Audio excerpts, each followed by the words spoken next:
flip through, though, there was a covered walkway coming right up to the hotel, and from the hotel down to a train depot, a little rail depot, and you can kind of get an idea. So we're standing right here, and you can see, looking down the hill there, that's where the little narrow gauge railway would have let everybody off. And while Grant sat here, it was very well known that he was here. People would stroll up, take the little train up, maybe from Saratoga, and just come up and take a walk and see if they could see him sitting here. And he didn't have this whole entourage of Secret Service agents around him. He had one guard, that was Sam Willett, and there's a picture of him on the board over there. And he tented out right over there in back of the cottage, and that was his Secret Service. That's all that he needed. He had a tent. Yeah, Sam Willett had a tent. Yeah, that was his guard's lodging. Exactly. So yeah, so I say times have definitely changed over the years. Spending more money. Yeah. And of course, the whole reason he was here was because he was struggling with throat cancer and needed to complete his memoirs to be able to provide for his family. And he pretty much knew that his time was limited, and the temperature down in New York City at the time, in 19th century July and late June, was not favorable for somebody struggling with throat cancer. So the owner of the hotel, as well as the owner of the cottage, they were the two who took the initiative to actually get him up here. And I always like to say too on my tours that I wonder just how they were both businessmen. W.J. Arkell was the owner of the hotel. He was from the family that's known for the beech nut industry from down in Canajoharie, whereas Drexel was also, his family is known at Drexel University. They were a big banking family down in New York City and Philadelphia at the time. So two businessmen working together, and I was saying, I'd like to think, if I was a fly on the wall for that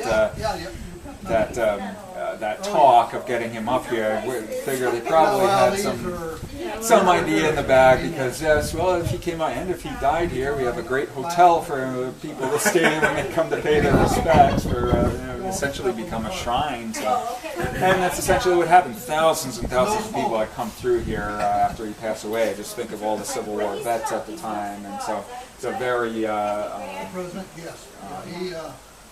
well-known place for people. Yeah, well-known destination for people to come. So that's Sam Willett there. Yes, he was the personal sentry that was here.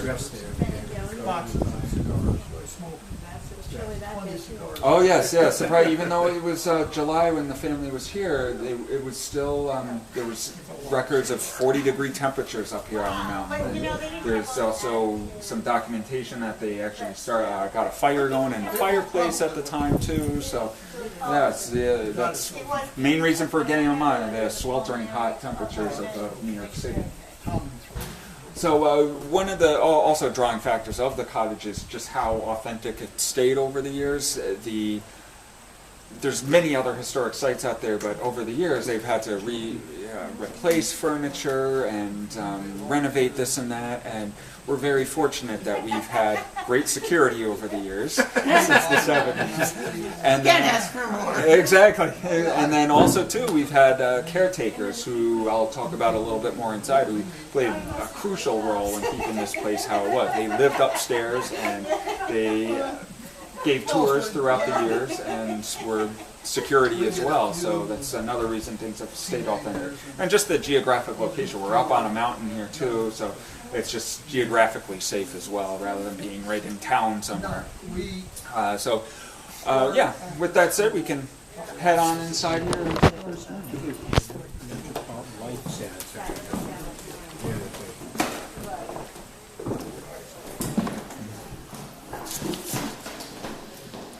So the first room, this room, as I mentioned outside, the cottage really has stayed authentic, and I'll point out some of the things that have had to change over the years. This room in particular is one of the more dynamic rooms of the cottage, because this was our visitor center prior to the one going in down below there. When the caretakers were living upstairs, this is where everybody first came in, so it's called the orientation room. And we have very little documentation and as well as photos of this room when the Grant family was here. You'll see a couple photos inside when the family was here from the year 1890. But this one, for some reason, just very little. We do know for a fact that it was initially set up to be Julia, his wife's bedroom. Right up there, if you look up on the wall, there's a couple of brackets up there. They put a curtain up for her. She must have spent just a couple of nights here and said, okay, that's it, get me upstairs, because just a lot of traffic coming in and out of here was not very private for her. And they gave it to her also because Ulysses was in the room right next to here, which is called the sick room, which we'll be going in just a moment. So this room, once Julia went upstairs, became the office, and this is where Fred Grant, Ulysses' son, he took a key role in doing a lot of the fact-checking and edits for the memoirs.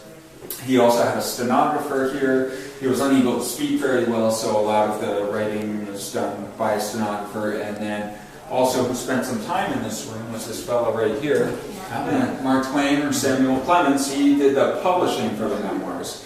And he got involved because when Grant first started writing, he never really wrote anything. And there's a lot of just wonder, well, he never wrote anything, and these memoirs are written very well, and what spurred him on to actually start writing something. So this magazine right here, the Century magazine, they had first approached him to do a couple of articles, one on Vicksburg and one on Shiloh, and that was some of the first pieces that he actually wrote and actually got published. And I recall hearing accounts of the publishers sending them back to him saying, these are written, very well written, great information, but could you put a little bit more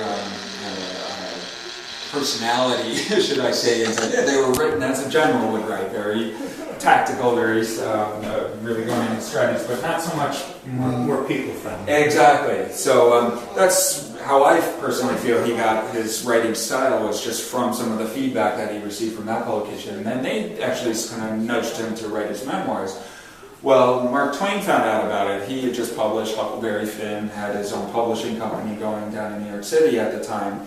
And he approached Grant and said, oh, well, how much are they paying you? What's your contract? This and that. And there really just wasn't, it was a very loose deal that he had going on. So that's when Twain, as a friend, he had known Grant already for several years prior. That's when he stepped up and said, I will pay you X amount. I will put a team of men together to go out and get some pre-orders of the memoirs and sell some pre-orders. And so he was already coming back with checks for the family, which they desperately needed. And when all was said and done, after the memoirs were published, the family got a total of almost $450,000 from the sales of them. And that's 1885, $450,000, yeah. So they were very well off. And a lot of people think, oh, well, they must have had some money. They were the Grant family. They were the 18th president and savior of the Union, and they did a world tour after. So they must have had money. Well, unfortunately, no. They were pretty much almost dead flat broke when they arrived here at the cottage. And the main reason being was his son, Ulysses, was involved in pretty much a Ponzi scheme at the time. It was through the Grant and Ward firm down on Wall Street, and it was almost like the Bernie Madoff happening back a few years. That was his son. That was his son, Ulysses Jr., correct. Oh. And Ulysses Sr. had invested pretty much the whole family fortune into it. Ward, of course, he was the one that was found, caught, and put away. Ulysses Jr. was completely innocent, and but none of their finances were ever recovered, unfortunately. So yeah, they were broken. That was one of the main reasons why he needed to really get these done and out before he passed away, so the family would have something at least. I had mentioned prior, when we were out on the porch, that the caretakers took a very key role in keeping the cottage how it is. The first caretaker was this fella who wrote this little account here. Oliver P. Clark was his name. He was the first one who came here as a caretaker with his wife Martha. He was found by what's called the Grand Army of the Republic. Once Grant died, they were pretty much, well, what do we do with the place? Who's going to run it? So the Grand Army of the Republic, which was this Association of Union Veterans, they got together, they found Clark, who was a POW at Andersonville. He was a Union vet, and he was disabled, working down in Utica, New York as an attorney. Found him. He was a perfect candidate to be living here, and so him and his wife lived here for several years. While they were caretakers, the top of the mountain was sold, and Metropolitan Life Insurance wound up buying the top of the mountain, built the sanitarium for tuberculosis patients. So it wasn't always a prison. It started out, and we get a lot of people asking, gosh, why would they ever build? Yeah, why would they build a prison? Yeah, so it was a sanitarium, and so many people were coming and going from those same stone buildings. Same stone buildings. Yeah. They do these architectural societies coming for tours of them. There's a gorgeous chapel in there with an organ, I hear, and just absolutely beautiful in there. So we stayed that for several years, and then turned over to a few things in the mid-'70s is when it became a What's it prison. going to become now? We're not quite sure. Yes. No one's in the purchasing department? No, that's from what we hear. The announcement that the prison is sold just came just a few weeks ago. And it was always kind of on the chopping block, talk of it coming or going, just and it never did solidify. And then this is finally the... Are there people in there now? There are, and I can't recall it's on medium security, but I can't recall the exact amount right now. But It'd be interesting yeah. for a hotel. It would be. There's so much potential because there's still a couple of lakes back there from what we hear. And so yeah, we're just. That's the thing. I would love to go and It's in the prison. Oh yeah. Yeah, back of the prison. Yeah. Just don't go walking in the prison. No. So yeah, some of the first meetings that are going to start to come up because New York State Parks actually owns this structure, and so we'll be all meeting with them and with corrections to figure out what. And so Won't be in the paper. yeah. Maybe. So when the Clarks were here, and the sanatorium was running, this one woman, she was a teenager at the time, was brought over from Japan by the sister of one of the Clarks as a missionary.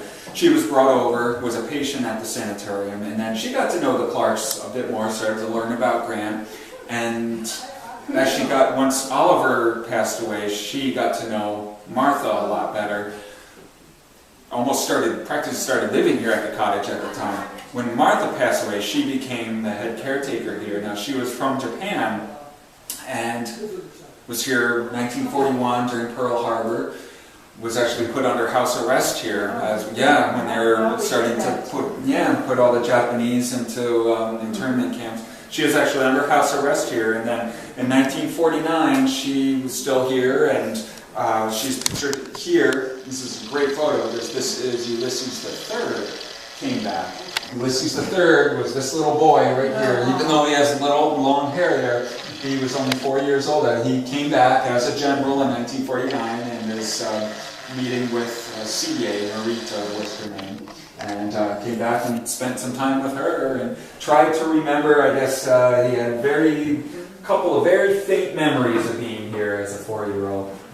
And just to, before we go in the next room, if you want to use the little cheat sheet here to match up, these are the steps that you just walked up, and that's the family just a few days after they arrived here. So whole family, his 3 sons and daughter were here, as well as their spouses, and some grandchildren were here as well. So they all stayed upstairs, and Ulysses never went upstairs. He was just too weak to get up and down the steps, and so... So he didn't name his first son Ulysses, his second son. Correct. We know another family that did it. I've heard of a number of families. I don't know if maybe the first son should be named after someone who has passed away in the family. Oh, And then, I don't know. I've read various things about it. yeah, many traditions like that back in the day.